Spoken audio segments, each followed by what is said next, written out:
Hari ini kita akan lihat firman Allah dengan tema wadah dan saluran kasih karunia yang mengekspresikan Kristus. Saudara, hari-hari ini Yesus ingin mengekspresikan dirinya. Hari-hari ini Tuhan butuh wadah. Hari-hari ini Tuhan ingin menyatakan, mendemonstrasikan dirinya, saudara.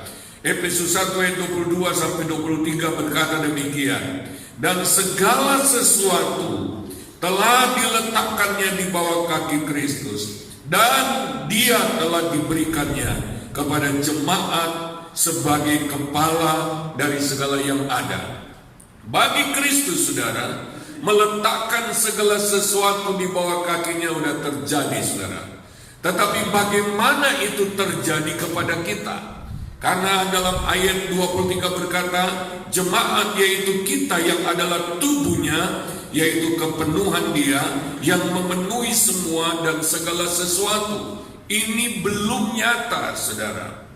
Bagi Yesus itu sudah terjadi, tetapi realisasinya adalah di kita, tubuhnya, saudara. Bagaimana Yesus benar-benar bisa mengepalai segala sesuatu. Bagaimana segala sesuatu benar-benar ditaruh di bawah kaki Kristus. Saudara, Yesus membutuhkan wadah. Haleluya. Yesus membutuhkan kita. Kepenuhan Kristus harus memenuhi semua dan segala sesuatu. Di mana-mana harus ada Yesus. Di mana-mana gaya hidup Yesus harus memenuhi dalam setiap aspek kehidupan di dunia ini. Haleluya. Kita harus mewarnai dunia ini dengan gaya hidup Kristus. Kitalah yang akan membawa kepenuhan Kristus ke segala sesuatu. Saudara bisa bayangkan, saudara, kalau Yesus memenuhi semua dan segala sesuatu, Dia menguasai gaya hidup, Dia mengubah sebuah kota, Dia mengubah sebuah masyarakat. Karena apa? Dia punya wadah untuk bekerja. Wadah yang Tuhan ingin pakai itu apa, saudara? Mari kita lihat. Yang pertama, kita jemaat Tuhan, kita gereja Tuhan secara keseluruhan adalah wadah dan saluran dari Kristus. Haleluya. Dalam Kisah Rasul 9 ayat 4 sampai 5, ia rebah ke tanah dan kedengaranlah olehnya suatu suara yang berkata kepadanya, Saulus, Saulus, mengapakah engkau menganiaya aku? Jawab Saulus, siapakah engkau Tuhan? Katanya, akulah Yesus yang kau aniaya itu. Saudara, Yesus sudah naik ke surga, tetapi Yesus mengatakan Paulus menganiaya dirinya. Sebenarnya yang dianiaya oleh Paulus adalah jemaat Tuhan. Itu artinya apa, saudara? Walaupun secara rohani Yesus ada di surga, tetapi tubuhnya ada di dunia. Haleluya. Sehingga ketika Paulus bersentuhan dengan gereja, ketika Paulus bersentuhan dengan jemaat Tuhan, apalagi menganiaya, tidak dia bersentuhan dengan Kristus, dan Kristus harus bereaksi. Haleluya. Saya bisa bayangkan, saudara, kita jemaat Tuhan ternyata adalah alat, adalah saluran, adalah manifestasi dari Kristus. Sehingga kalau itu benar-benar terjadi seperti di jemaat mula-mula, siapapun yang bersentuhan dengan kita tidak dapat tidak, dia bersentuhan dengan Kristus. Haleluya. Hanya beda, saudara, jemaat mula-mula dengan jemaat saat ini. Terjadi kemerosotan yang begitu dalam. Hari-hari ini kebenaran tentang tubuh Kristus itu harus dipulihkan, saudara. Karena kita adalah wadahnya, kita adalah instrumennya, kita adalah alat untuk Kristus mengalir keluar, saudara. Yang kedua, komunitas atau kelompok kecil adalah wadah atau saluran Kristus. Kalau kita lihat dalam Matius 18 ayat 19 sampai 20, dan lagi aku berkata kepadamu, jika dua orang daripadamu di dunia ini sepakat meminta apapun juga, permintaan mereka itu akan dikabulkan oleh Bapakku yang di sorga, dua orang sepakat, maka mereka akan memiliki kuasa yang luar biasa dalam doa, saudara. Orang anak Tuhan, jemaat Tuhan yang mengerti rahasia ini, maka mereka akan mengalami keajaiban daripada doa.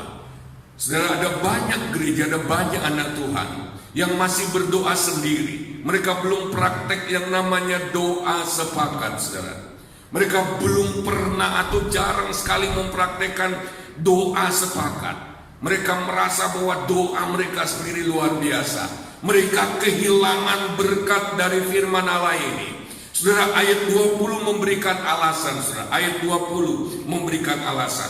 Sebab di mana dua atau tiga orang berkumpul dalam namaku, di situ aku ada di tengah-tengah mereka. Haleluya. Ternyata, saudara, alasannya ini. Sebab inilah alasannya. Ketika ada komunitas, ada 2-3 orang, ada kompak, ada komunitas sepakat berkumpul dalam nama Yesus, lalu mereka sepakat mengeroyok satu masalah, mereka sepakat mendoakan suatu hal. Alkitab menulis Bapa di sorga akan mengabulkan doa mereka. Haleluya. Dengar baik-baik, saudara. Jadi komunitas yang mempraktekkan kesepakatan, yang seia sekata, yang setujuan, satu jiwa, satu hati, satu tujuan, komunitas seperti itu memiliki kekuatan yang luar biasa, seperti magnet yang menghadirkan Allah. Sehingga ayat ini berkata, Tuhan ada di tengah-tengah mereka. Alasan mereka berkumpul bukan nama mereka. Alasan mereka berkumpul adalah nama Yesus. Yang mereka mau angkat adalah nama Yesus. Haleluya. Di situ Tuhan hadir. Dan manakala 3 orang ini, 2 atau 3 orang ini bersepakat memohon suatu hal, maka doa mereka akan menjadi begitu berkuasa. Itulah kekuatan komunitas. Yang ketiga, saudara, mari kita lihat gereja atau kita orang percaya sebagai komunitas rohani akan dijadikan, kita lihat 3 hal di sini, saudara. Karena 3 hal ini penting, saudara tangkap tujuannya. Sebab kalau saudara berkomunitas, berkomsel, berkompak, nggak tahu tujuannya, itu cuma acara kumpul-kumpul saja, nggak fungsi sama sekali, saudara. Nggak ada kuasanya, saudara. Ya, hanya gereja besar diperkecil dan tidak ada kekuatan untuk mengubah hidup.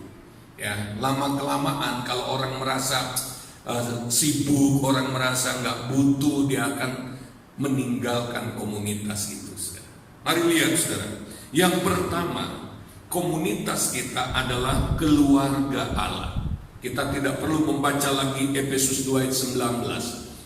Kita sudah berulang kali membaca Efesus 2 ayat 19. Kita bukan orang asing, tapi kita adalah anggota-anggota keluarga Allah. Haleluya. Katakan bersama, anggota-anggota keluarga Allah. Apa sih tujuan kita sebagai anggota keluarga Allah? Apa sih fungsi keluarga itu? Ya, apa peran kita di dalam keluarga sebagai anggota keluarga? Dalam Roma pasal 8 ayat 28-29, peran kita adalah menyatakan keserupaan dengan gambar Allah. Di dalam keluarga kita, anak-anak kita menyatakan keserupaan dengan kita orang tuanya.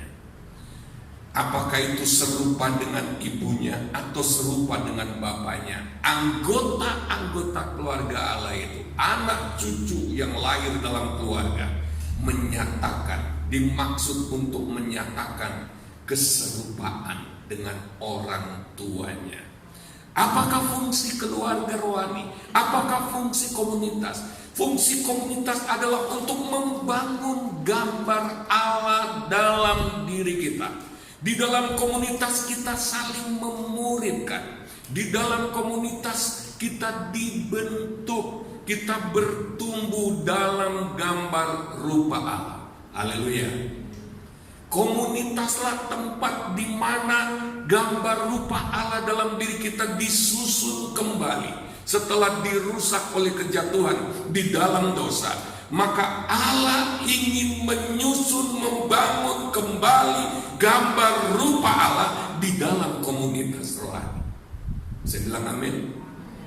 Oleh sebab itu ketika kita berkomunitas, kita bukan hanya untuk menghasilkan acara pertemuan, tetapi komunitas itu harus berfungsi tiap-tiap hari untuk saling memuridkan, untuk saling membangun. Oleh sebab itu firman Allah yang disampaikan baik hari Minggu, baik dalam ibadah keluarga, itu harus ditanyakan, harus bareng, harus bersama-sama, bahu-membahu, mempraktekkan nilai-nilainya, saling menanyakan, saling bertanggung jawab pada satu dengan yang lain. Haleluya. Oleh sebab itu komunitas yang benar itu tidak diam-diam, gak mau tahu lo praktek firman, lo gak praktek firman, bukan urusan gua. Bukan seperti itu. Di dalam komunitas kita dibangun menjadi gambar rupa Allah. Haleluya. Oleh sebab itu komunitas harus diaktifkan fungsinya. Fungsinya sebagai keluarga. Gak bisa kita diam-diam, gak bisa. Kita harus saling memuridkan, saling bantu di dalam. Oleh sebab itu, orang yang sadar komunitas, dia pasti akan respon. Dia pasti akan melakukan prinsipnya. Karena dia punya tanggung jawab kepada Tuhan. Dia gak akan terganggu kalau orang tanya, gimana firman Tuhan hari Minggu kemarin? Komunitas yang hidup, kalau terima firman Allah seperti pagi hari ini, begitu pulang ntar malam saja mereka sudah saling sewa. Aku dapat banget, aku dapat pencerahan, dan aku bertekad untuk melakukannya. Dan mereka mulai saling mengajak, ayo kita poin yang ini ya, kita akan mulai terapkan. Ya, kita mulai malam hari ini. Ya. Saudara, itu komunitas ilahi yang sebenarnya. Haleluya. Ya. Nah, saudara, kalau keluarga Allah ini sudah menghasilkan manusia-manusia gambar Allah, yang kedua, komunitas kita dimaksud untuk menjadi rumah Allah. Dengar baik, saudara. Sebenarnya tanpa komunitas kita tidak akan merasakan bagaimana menjadi anak Bapa secara maksimal. Ya. Karena di dalam komunitaslah Tuhan hadir sebagai Bapa. Bukankah Alkitab berkata betapa indahnya saudara bersaudara duduk rukun bersama. Tuhan senang sampai dia perintahkan berkat ke sana. Haleluya. Seperti seorang Bapa, ayo kirim ke anak-anakku berkat-berkat ini. Mereka butuh. Ya. Bapa di surga akan lebih nyata ketika kita bangun keluarga Allah. Haleluya. Maka di dalam komunitas bangunlah keluarga Allah. Yang kedua, saudara, komunitas harus dibangun sebagai bait Allah. Apa fungsi bait Allah? Apa tujuan bait Allah? Itu yang kita kejar dalam komunitas kita. Fungsi bait Allah adalah tempat kehadiran Allah. Tempat Allah menaruh hadiratnya menetap. Haleluya.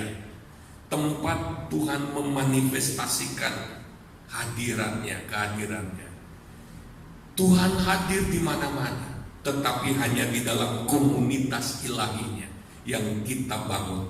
Disitulah kita akan merasakan, kita akan melihat manifestasi kehadiran Allah. Haleluya.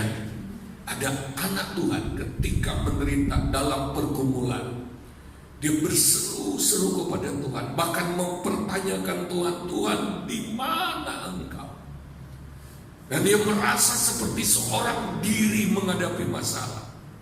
Sementara ada orang lain, dia mengalami begitu real, nyata, Tuhan hadir, manifestasi kehadiran Tuhan yang menolong yang dia butuhkan, itu benar-benar nyata. Di dalam komunitas dia merasakan itu, dan dia tidak pernah merasa seorang diri.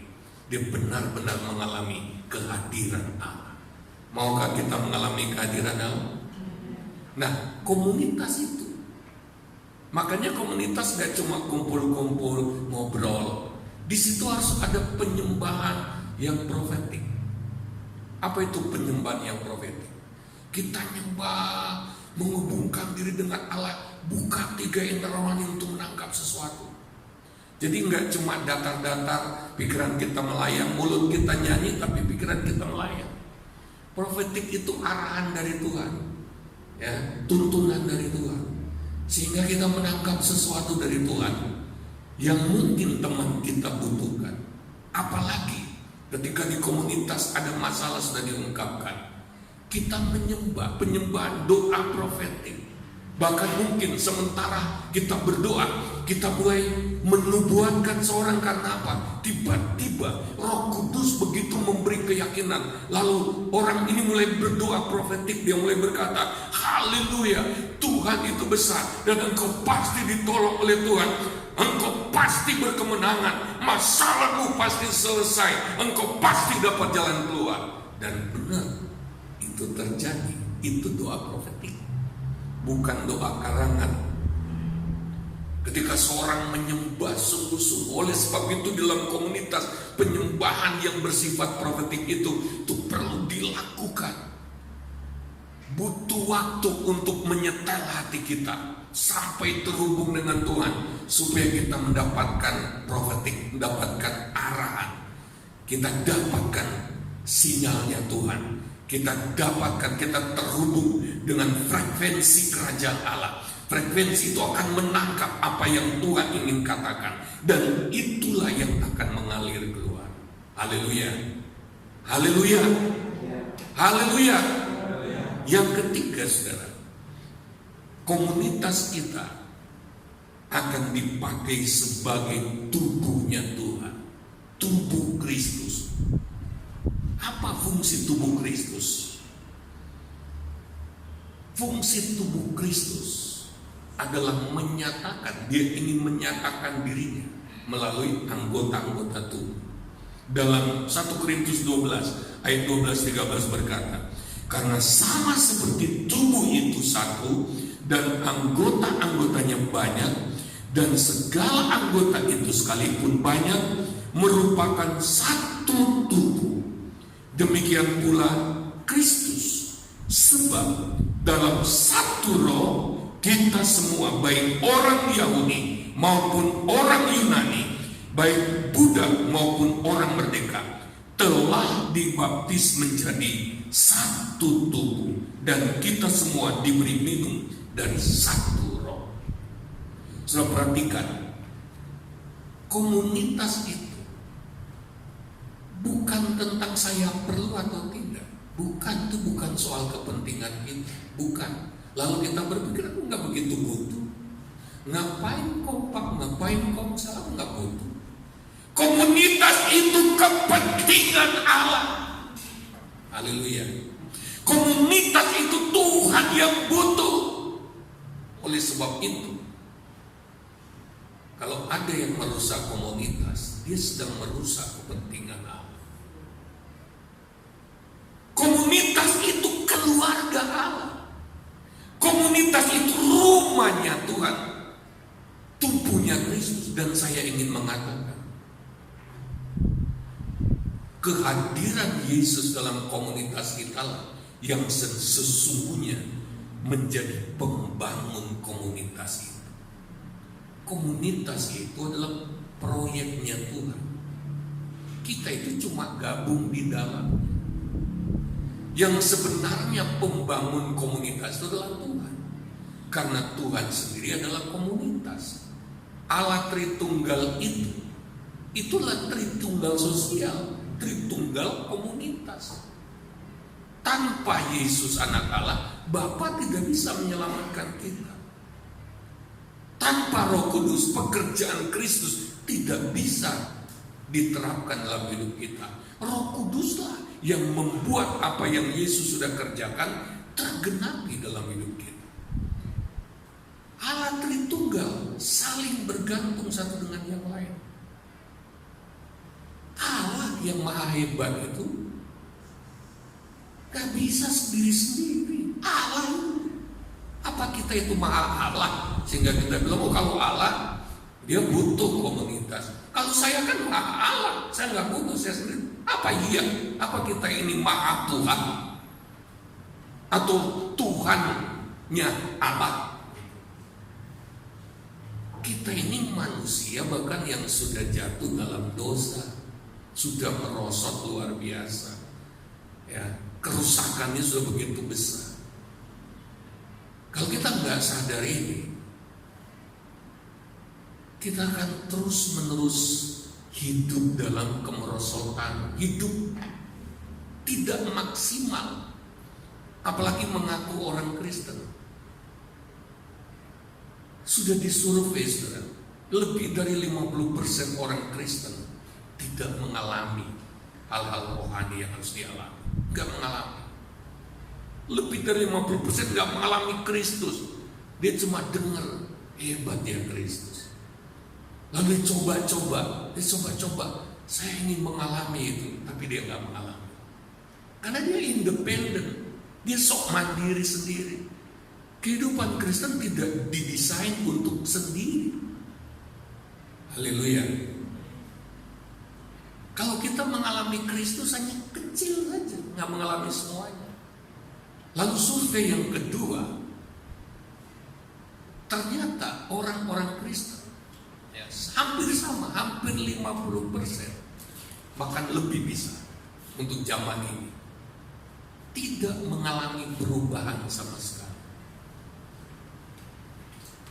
Yang masih beraksi, yang action dalam kehidupan sehari-hari adalah dirinya yang lama. Kristus gak hidup di dalam dirinya dan melalui diri, gak ada perubahan. Ya begitu-begitu saja. Gak heran kalau orang merendahkan dia, merendahkan kekristenan. Karena apa? Dia sendiri sebenarnya sudah jenuh dengan kekristenan. Kenapa? Gak ada perubahan. Saudara, oleh sebab itu kita harus lihat di mana sih Tuhan bekerja mengubah kita menjadi gambar dan rupa Allah. Di dalam komunitas. Haleluya. Komunitas rohani yang diberdayakan, yang dibangun, yang diaktifkan. Mari kita lihat, saudara. Yesus memakai setiap anggota dengan tugas, dengan karunia, atau dengan manifestasi Kristus yang berbeda. Ya, saya menggambarkan komunitas itu ya seperti wadah yang menampung ya cairan warna-warni untuk membentuk satu warna. Ya. Dengan cairan yang berwarna-warni untuk menghasilkan satu warna, yaitu seluruh warna dari Kristus digabungkan. Ya. Di mana setiap wadah harus membentuk warna yang penuh warna Yesus. Apa yang harus dilakukan oleh wadah ini? Yang satu harus menuangkan warnanya ke tiap wadah masing-masing. Harus diambil untuk dicampurkan, harus dikeluarkan dulu, lalu kemudian ya sekian warna, kita pakai saja 3 warna. Jadi 3 warna dari 3 wadah ini harus dikeluarin, ya, harus dikeluarin sepertiganya. Lalu kemudian dibagi-bagi, saling membagi ke 3 wadah. Lalu kemudian diaduk, maka akan muncul warna yang sama, kombinasi dari 3 warna itu. Saudara, Kristus ingin menyatakan dirinya melalui tiap anggota. Ya. Ketika kita butuh warna ekspresi Kristus tertentu, di mana kita sudah berdoa, Tuhan, aku butuh Engkau Tuhan. Aku ingin mengalami pertolongan kuasa, kasih. Tapi dia sudah berdoa begitu lama. Tidak ada tanda-tanda Tuhan menjawab. Sampai ada temannya datang dan menyatakan Kristus yang dia butuhkan. Haleluya. Haleluya. Itulah sebabnya firman Tuhan mengatakan supaya kita saling melayani, saling menegur, saling menyatakan hikmat. Haleluya. Inilah fungsi dari anggota-anggota tubuh Kristus. 1 Korintus 12 ayat 27 sampai 30. Kamu semua adalah tubuh Kristus dan kamu masing-masing adalah anggotanya. Dan Allah telah menetapkan beberapa orang dalam jemaat. Pertama sebagai rasul, kedua sebagai nabi, ketiga sebagai pengajar, selanjutnya mereka yang mendapat karunia untuk mengadakan mujizat, untuk menyembuhkan, untuk melayani, untuk memimpin, dan untuk berkata-kata dalam bahasa roh. Adakah mereka semua rasul? Atau nabi? Atau pengajar? Adakah mereka semua mendapat karunia untuk mengadakan mujizat? Atau untuk menyembuhkan? Atau untuk berkata dalam bahasa roh, atau untuk menafsirkan bahasa roh? Ini pertanyaan yang sudah menjawab. Gak mungkin. Karena di atas tadi sudah dikatakan yang seorang dapat ini, yang seorang fungsinya ini, yang seorang fungsinya adalah Yesus membuat mujizat, yang seorang fungsinya adalah Yesus penyembuh, yang seorang berfungsi sebagai Yesus yang memimpin. Haleluya. Jadi seorang di sini tidak mungkin menjadi segala-galanya. Tidak mungkin. Saya nggak rasul. Saya cuma gembala, mungkin ada sedikit mengajar. Saya nggak punya 5 rasul, nabi, penginjil, guru, nabi. Saya bukan nabi. Artinya Kristus tidak semuanya terekspresi melalui saya, nggak bisa. Haleluya. Makanya kalau saya sendiri, kepenuhan Kristus tidak akan pernah terjadi. Mungkin 1/4-nya Kristus saja nggak ada di saya. Maksudnya manifestasinya. Kita sedang berbicara manifestasi Kristus. Memang Kristus ada dalam saya. Tapi fungsi saya untuk memanifestasikannya itu beda dengan fungsi orang lain. Kristus sudah bikin begitu rupa supaya kita hidup dalam unity, dalam kesatuan. Kita hidup dalam komunitas, kita hidup sebagai tubuhnya. Haleluya. Kalau saya ini kepenuhan Kristus saya sendiri, gak beda dengan Yesus dulu. Nangkap maksudnya? Gak beda dengan Yesus sebelum dia disalibkan cuma 1 orang gitu. Nah saudara, jadi kita lihat setiap orang itu dibagi-bagi. Kamu fungsinya ini ya, kerjasama dengan yang lain untuk supaya aku bisa secara penuh dinyatakan. Amin. Secara penuh. Berapa banyak kita sudah mendengar kesaksian-kesaksian, tapi kayaknya itu jauh dari kita. Ketika kita mengalami persoalan yang sama, kita nggak mengalami Yesus yang seperti itu. Karena kita sok rohani. Kita diajar secara keliru. Kamu harus berdoa, kamu sendiri. Yang penting kamu dengan Tuhan. Jadi ketika ada orang datang, apalagi musuhnya datang, oh no, saya lebih kuat dari dia, saya nggak butuh dia. Padahal Tuhan sedang kirim orang itu untuk menyatakan Kristus. Kita diajar secara keliru. Ya. Kenapa kita tidak mengalami kepenuhan Kristus? Hanya sedikit saja tentang Kristus dalam. Karena kita tidak membangun dan tidak menghargai komunitas. Haleluya. Coba lihat 2 Korintus 4 ayat 7. Tetapi harta ini kami punya dalam bejana tanah liat, supaya nyata bahwa kekuatan yang melimpah-limpah itu berasal dari Allah, bukan dari diri kami. 1 Korintus 12 ayat 22. Malahan justru anggota-anggota tubuh yang nampaknya paling lemah yang paling dibutuhkan. Haleluya. Haleluya. Saya kasih contoh saudara, bagaimana ya tubuh Kristus itu bisa bekerja sama. Anggota-anggota tubuh Kristus itu nggak bisa hidup sendiri. Coba Debbie maju ke sini. Maju ke sini.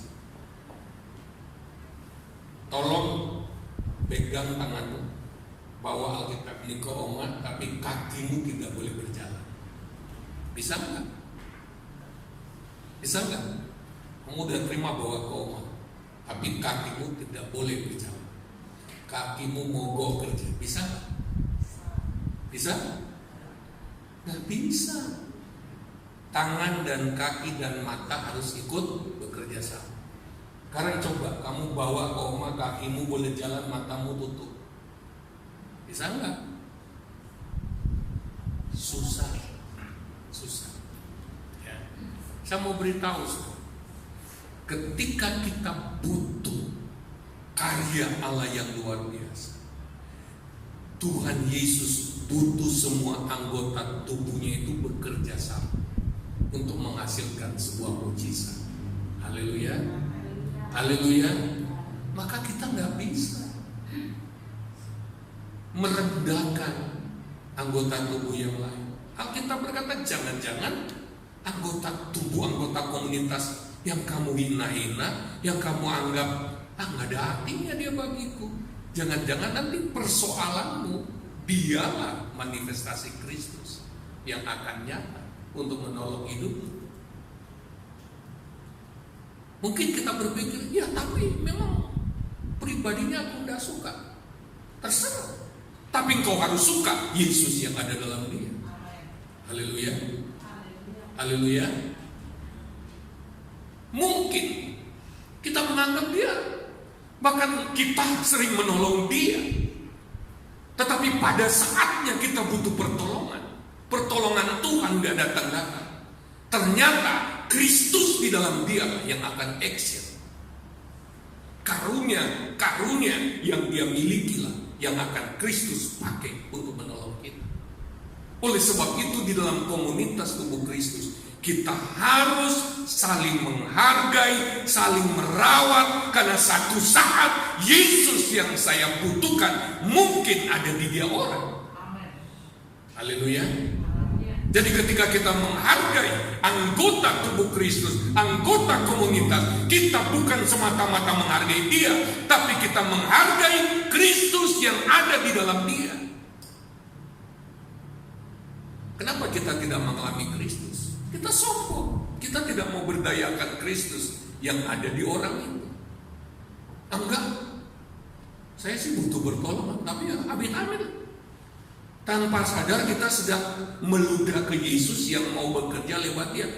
Tanpa sadar kita ngomongnya begini, aku gak butuh Yesus di dia. Tanpa sadar. Saya kasih gambaran Yesus sedang mengulurkan tangan, aku udah perlu. Karena kita melihat orangnya. Paulus berkata, makanya aku tidak mau lagi menilai, mengukur seseorang dari perspektif manusia, tapi yang dia cari dalam orang itu adalah Kristus. Haleluya. Nah tapi apa dia dipakai Tuhan? Dia kan punya kekurangan. Memangnya lu gak punya kekurangan? Siapa di antara kita yang sempurna, gak ada dosa lagi? Siapa di antara kita yang sudah sempurna memunculkan gambar Allah? Masih morat-marit? Kita merendahkan orang karena dia belum memunculkan Kristus. Masih banyak kekurangan. Padahal di kita sendiri gambar Allah belum muncul. Kenapa ada komunitas? Karena kita semua belum sempurna. Haleluya. Haleluya. Apapun keadaan saudara seiman, apapun Kristus ada di dalam dia. Haleluya. Ayat 27, 1 Korintus 1 ayat 27-29 sampai 29. Tetapi apa yang bodoh bagi dunia dipilih Allah untuk memalukan orang-orang yang berhikmat, dan apa yang lemah bagi dunia dipilih Allah untuk memalukan apa yang kuat, dan apa yang tidak terpandang dan yang hina bagi dunia dipilih Allah, bahkan apa yang tidak berarti dipilih Allah untuk meniadakan apa yang berarti, supaya jangan ada seorang manusia pun yang memegahkan diri di hadapan Allah. Haleluya. Allah pakai yang kelihatan lemah, kelihatan bodoh. Masa aku yang sarjana minta tolong sama orang yang bodoh? Ternyata di luar tahu kita, Tuhan itu hobi memakai orang-orang yang lemah. Haleluya. Tuhan itu paling senang mendemonstrasikan kuasanya melalui orang-orang yang terpinggirkan, tapi dia anak Tuhan. Cuma kenapa Yesus nggak nyata melalui dia? Dia udah minder duluan. Karena apa? Kalau kita memandang dia saja cuma pakai sebelah mata pun dikecilin.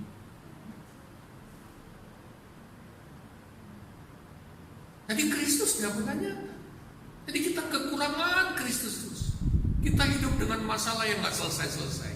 Kita hidup dengan karakter yang nggak berubah-berubah. Karena kita nggak mau terbuka. Apalagi terbuka sama orang yang mau. Dia nggak boleh tahu kekurangan saya. Itu kekeliruan besar. Jadi kita menutup diri bagi Kristus. Mari kita lihat lebih jauh. Jadi komunitas itu wadah, ruang di mana Kristus bergerak, ruang di mana karunia-karunia Roh Kudus bekerja. Haleluya. Gaya hidup komunitas inilah tempat kita memberi ruang gerak bagi Tuhan, ya. Sekarang kita lihat penerapannya. Kalau begitu, apa yang harus kita lakukan? Yang pertama, bagian A, saudara. Ya, kita harus bentuk dulu komunitasnya dengan benar. Amin. Kita harus cari orang yang mengerti ini. Kalau orang baru, ya terpaksa kita harus tularkan pengajaran ini. Kita harus ajarkan berulang-ulang. Kita harus temui dia dan jelaskan ini, sharekan ini loh, begini loh. Kita nggak bisa hidup sendiri loh.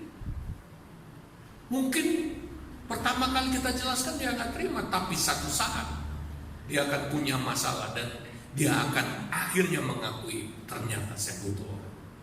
Haleluya. Caranya membangun komunitas bukan cuma orang-orang yang sudah mengerti sepakat, karena komunitas kita harus berlipat ganda. Ini penting sekali, saudara. Jadi yang pertama, kita bangun komunitas dengan orang-orang yang mengerti sasaran utama komunitas. Coba katakan sasaran utamanya. Karena kalau kita nggak ngerti tujuannya, maka komunitas kita tuh itu kayak TK, cuma tempat mainan tok gitu, kumpul-kumpul. Lalu yang B, saudara, harus ada orang atau masalah yang memerlukan pelayanan tubuh. Jadi bukan hanya pelayanan individu, pelayanan tubuh atau pelayanan komunitas. Maksudnya apa, saudara? Kalau nggak ada kebutuhan dinyatakan, tidak diperlukan manifestasi Kristus. Haleluya. Nggak diperlukan. Kalau semua selalu tampil perfect, tampil sempurna, nggak butuh orang, ya nggak butuh manifestasi Kristus. Kalau semua sok menampilkan kehebatan padahal dalamnya sudah keropos, ya Kristus nggak nyata pada orang yang sombong seperti ini. Akhirnya dia harus hidup digojlok, ya, dikerjain oleh masalah dalam hidupnya, nggak selesai. Yang pertama harus ada orang atau masalah yang memerlukan jawaban melalui pelayanan tubuh Kristus. Kebutuhan ini, tadi malam saya bicara di anak-anak muda, supaya mereka temukan pergumulan mereka. Tadi kita sudah menangkap salah satu pergumulan saya adalah perubahan itu, perubahan karakter, nggak berubah-berubah. Ya. Kenapa nggak berubah? Aku bergumul sendiri. Kenapa bergumul sendiri? Malu kalau cerita sama orang lain. Kenapa malu? Nggak ngerti prinsip komunitas, nggak ngerti bagaimana Kristus bekerja. Ya. Itu yang pertama, temukan kebutuhan. Ada masalah apa?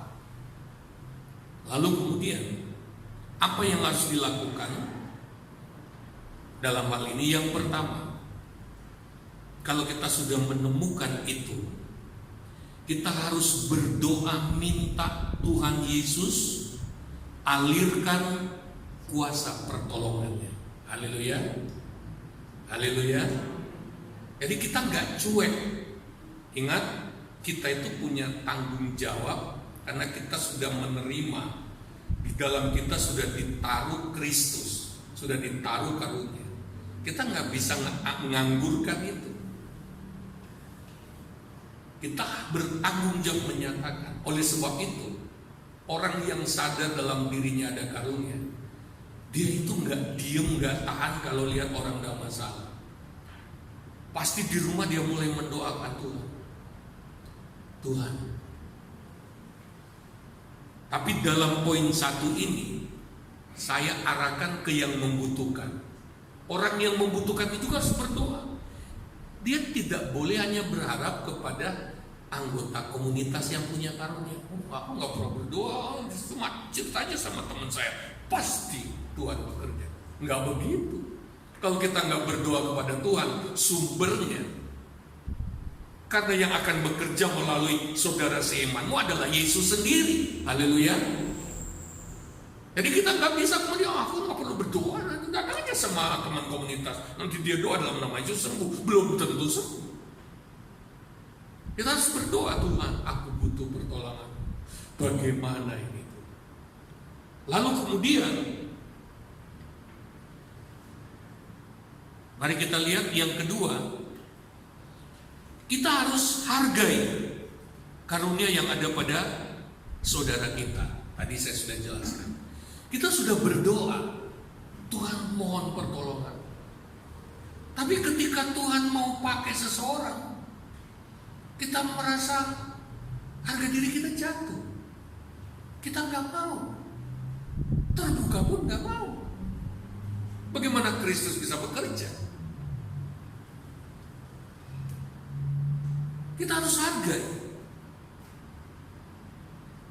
Yang ketiga, saudara, kalau kita mengerti ini, maka dalam komunitas kita akan cerita, kita akan terbuka, kita akan berkata, saya punya pergumulan, dan saudara-saudara adalah anggota tubuh saya juga. Sama seperti ketika mata kelilipan, dia akan cerita ke tangan, aku butuh engkau. Aku kelilipan, aku nggak bisa keluarin sendiri debu yang ada di mata. Tolong, haleluya, amin. Mata nggak bisa sok, nggak bisa sok rohani. Oh, lu nggak usah nasihati aku. Lu baru kemarin sore jadi anak Tuhan. Alah, sombongnya bukan main. Lu apa? Ada lagi yang mengukur kerohanian dari gue lebih diberkati dari lu saja masih gue tolong, jangan sholat. Waduh. Padahal masalah yang dia butuhkan, pertolongan, itu ada di orang yang dia sedang rendahkan. Kita harus rendah hati. Haleluya. Rendah hati, minta pertolongan, ceritakan.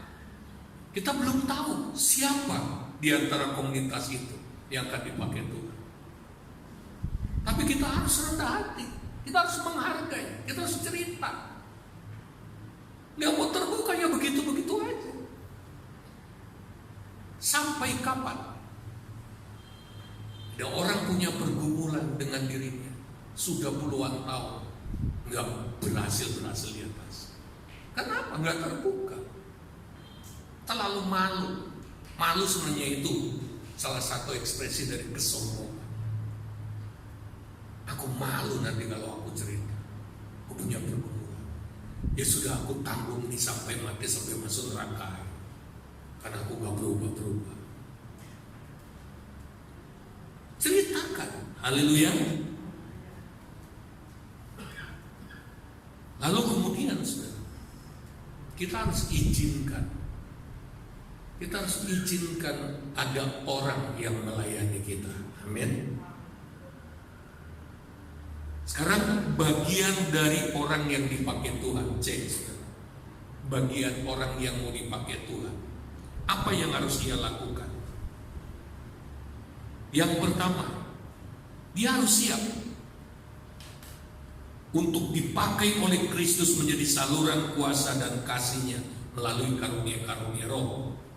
1 Korintus 12 ayat 11, tetapi semuanya ini dikerjakan oleh Roh yang satu dan yang sama, yang memberikan karunia kepada tiap-tiap orang secara khusus seperti yang dikehendaki. Haleluya.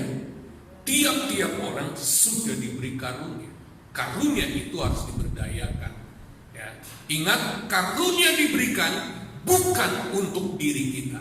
Karunia diberikan untuk membangun tubuh Kristus. Haleluya.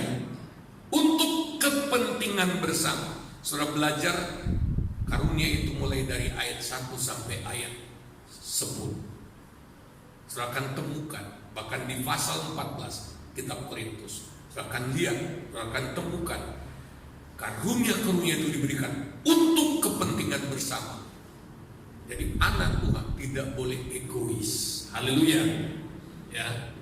Yang kedua, kita harus menjadi orang yang bisa dipercaya ketika saudara seiman menceritakan masalahnya.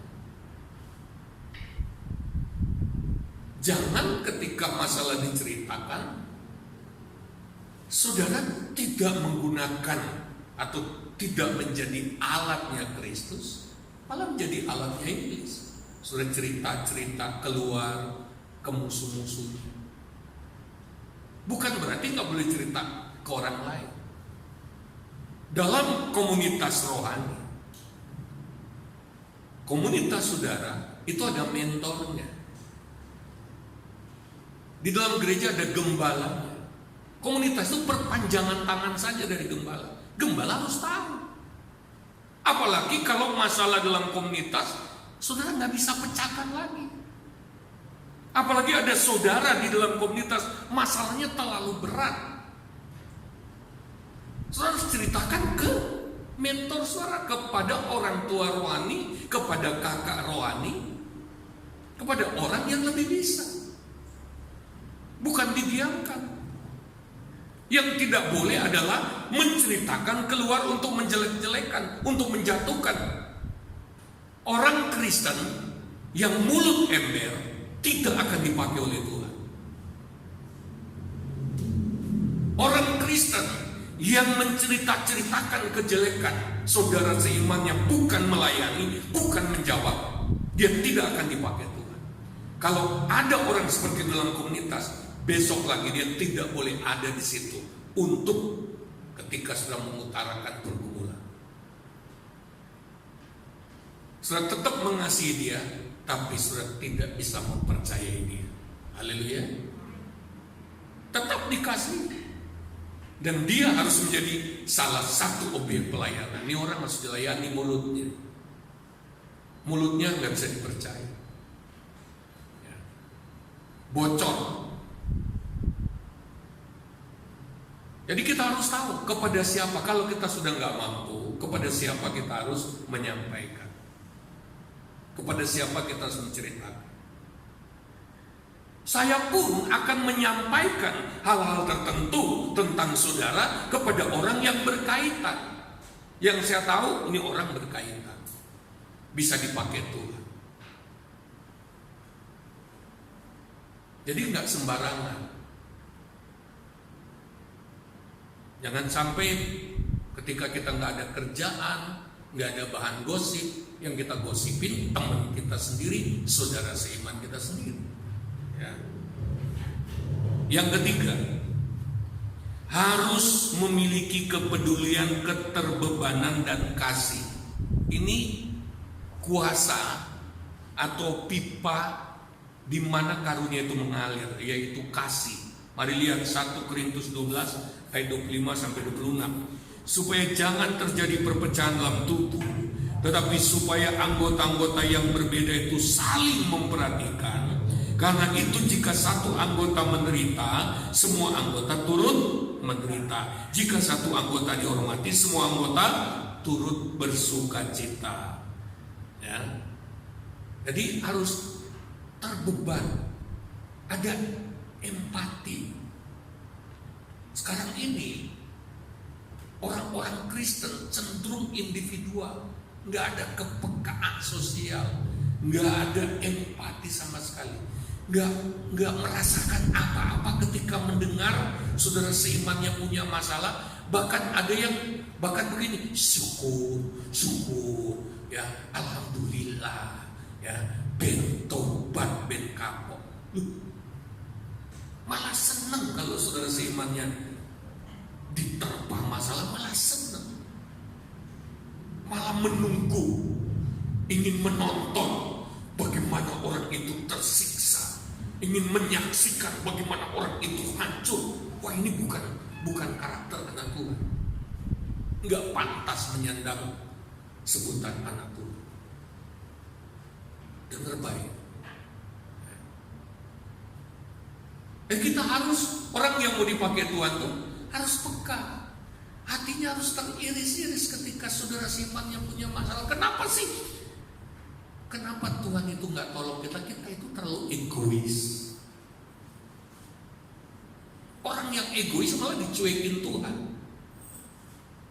Kita pokoknya kalau aku punya masalah, semua orang harus memperhatikan aku. Gantian saudara seiman punya masalah, cuek. Kalau kita mau dipakai Tuhan, pertama-tama hati kita itu harus solidaritas. Orang menderita, kita ikut merasa menderita. Haleluya. Orang jatuh, kita gak bisa biarkan dia jatuh. Kita harus angkat dia kembali. Amin. Orang lain lemah, kita gak bisa biarin dia lemah. Kita harus kuatkan dia. Dengar baik-baik. Lalu kemudian harus ada kasih. Kasih inilah yang menjadi penyampai tangan, ya. Kasih inilah yang memberikan jalur, yang menghubungkan, yang menyambungkan, ya, aliran kuasa kasih karunia dari Tuhan untuk bisa sampai ke saudara seiman. Sekali lagi, kalau nggak punya kasih, karunia nggak bekerja. Coba lihat 1 Korintus 13 ayat 1 sampai 3. Sekalipun aku dapat berkata-kata dengan semua bahasa manusia dan bahasa malaikat, tetapi jika aku tidak mempunyai kasih, aku sama dengan gong yang berkumandang dan canang yang, karena nggak punya kasih yang nggak ada gunanya. Walaupun orang lagi membutuhkan bahasa malaikat kita nggak punya kasih kok. Kita cuek kok. Jadi kemampuan bahasa malaikat itu nggak ada gunanya. Yang berikut, sekalipun aku mempunyai karunia untuk bernubuat dan aku mengetahui segala rahasia dan memiliki seluruh pengetahuan, dan sekalipun aku memiliki iman yang sempurna untuk memindahkan gunung, tetapi jika aku tidak mempunyai kasih, aku sama sekali tidak berguna. Jadi penggunaan karunia-karunia itu membutuhkan kasih. Haleluya. Kita sudah belajar kasih itu hukum yang terutama. Bisa nggak kita menggerakkan karunia tapi sebenarnya kita tidak mengasihi orang itu? Nggak akan bekerja. Kita harus betul-betul full kasih. Ketika kita mau melayani seorang, kita harus berdoa sampai hati kita dipenuhi dengan belas kasihan Allah. Baru kita berangkat melayani. Haleluya. Kalau sudah membaca 4 Injil cerita tentang Yesus mengadakan mujizat. Pertama-tama selalu dikatakan maka tergeraklah hatinya oleh belas kasihan dan disembuhkan. Yang harus ada di depan adalah kasih. Kasihlah yang membuat karunia itu bekerja. Ketika kita mengasihi seseorang yang sedang dalam masalah, maka karunia dalam kita tidak bisa tahan untuk tidak bergerak. Ketika kasih sudah bekerja, karunia itu akan menyusul di belakangnya, akan dimanifestasikan. Haleluya. Kasih itulah yang membuka jalan. Kasih itulah yang menjadi mesin penggerak. Apalagi itu adalah kasih ilahi, kasih agape. Kenapa? Dengar. Bukan kita yang menolong orang itu, tetapi Tuhan melalui kita. Haleluya. Tuhan hanya butuh kita menyatakan kasihnya, bukan kasih kita. Kalau kasih kita akan minta jasa, balas budi. Ingat, kita ini cuma saluran. Haleluya. Haleluya. Yang pakai kita sebagai saluran siapa? Siapa yang pakai kita sebagai saluran? Tuhan. Yang harus balas kita siapa? Tuhan. Kita salurannya Tuhan. Ketika orang lain tertolong oleh kita, kita tidak berhak meminta dia untuk balas. Tetapi Tuhan yang pakai kita akan balas kita. Jadi kasih yang menggerakkan karunia sama-sama bersumber dari Allah. Itu belas kasihan Allah. Kita itu cuma datang kepada Bapak, aku harus lakukan apa? Makanya pengajaran tentang kasih, hukum yang terutama, tidak boleh ditinggalkan prakteknya. Karena itu kunci. Di dalam mengasihi inilah bergantung semua praktek kekristenan yang lain. Haleluya. Dan sekalipun aku membagi-bagikan segala sesuatu yang ada padaku, bahkan menyerahkan tubuhku untuk dibakar, tapi jika aku tidak mempunyai kasih sedikit pun, tidak ada faedahnya. Haleluya. Ada banyak anak Tuhan di dalam, bahkan saudara punya karunia-karunia itu, tapi nggak ada gunanya. Karena apa? Nggak punya kasih. Cuek. Saudara punya kasih tapi eros, kasih diri sendiri itu. Eros itu mengasihi diri sendiri. Ingin semua yang diperlukan, yang saudara butuhkan untuk memuaskan diri, itu eros. Di dalam gereja pun, dalam hubungan dengan Tuhan, orang bisa pakai eros. Tuhan tolong. Begitu Tuhan tolong, dadah. Eros itu digambarkan seperti ular makan ekornya sendiri. Yang dimaksud dengan kasih di sini adalah kasih agape, yang hanya bisa kita dapatkan kalau kita terus-menerus datang kepada Tuhan, mengalami kasih Tuhan dan mengekspresikan kasih Tuhan. Haleluya. Yang kelima, yang keempat, kita harus berdoa. Jadi ketika kita sudah siap penuh dengan kasih, kita masih harus terus berdoa menyembah Tuhan bersama sampai saluran karunia roh terbuka. Jikalau belum mendapatkan arahan profetik dari Tuhan, lanjutkan di rumah. Saya belum dapat apa-apa tentang kamu. Saya belum dapat apa-apa dari Tuhan. Di rumah kita tidak boleh tinggal diam. Kita masih harus berdoa buat saudara kita. Kita doakan lagi sampai Tuhan nyatakan sesuatu. Haleluya. Dan kemudian yang kelima. Kenapa saya kasih yang kelima? Harus berlatih, harus terus berlatih. Karena ketika kita praktek pertama kali, mungkin masih bisa keliru. Aduh, aku keliru. Ya. Atau ketika kita mulai praktek karunia roh, kita masih ragu-ragu. Atau kita belum mengerti secara mendalam. Tapi Alkitab menulis, dalam praktek ibadah kita harus terus berlatih. Pelayanan adalah bagian dari ibadah. Jangan berhenti. Pertama kali kita masih ketaklik begitu, tapi lama-kelamaan kita akan makin hari makin lancar melakukannya. Kita makin jadi alat yang benar-benar bisa dipakai oleh Tuhan. Inilah yang harus dilakukan dalam komunitas, bukan hanya kumpul-kumpul. Pelajari lagi di rumah, pelajari dan sharekan lagi, lalu tetapkan. Kita akan mulai praktek. Bentuklah kompak, mulai bentuk, cari orang. Saya tidak membentuknya, terus benar-benar cari orang yang cocok dengan saudara. Nanti kita akan belajar ini lebih jauh.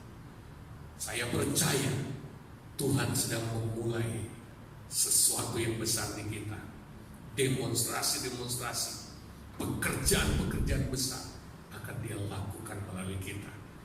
Yohanes 14 ayat 12 berkata, orang yang percaya kepada Kristus akan melakukan pekerjaan yang lebih besar dari yang Kristus pernah lakukan. Haleluya. Waktu Dia masih ada dalam dunia, siapa yang mau dipakai Tuhan? Mari kita berdiri semua, kita nyanyikan lagu firman tadi. Haleluya, puji Tuhan. Haleluya, puji Tuhan. Mari berdiri buat Tuhan.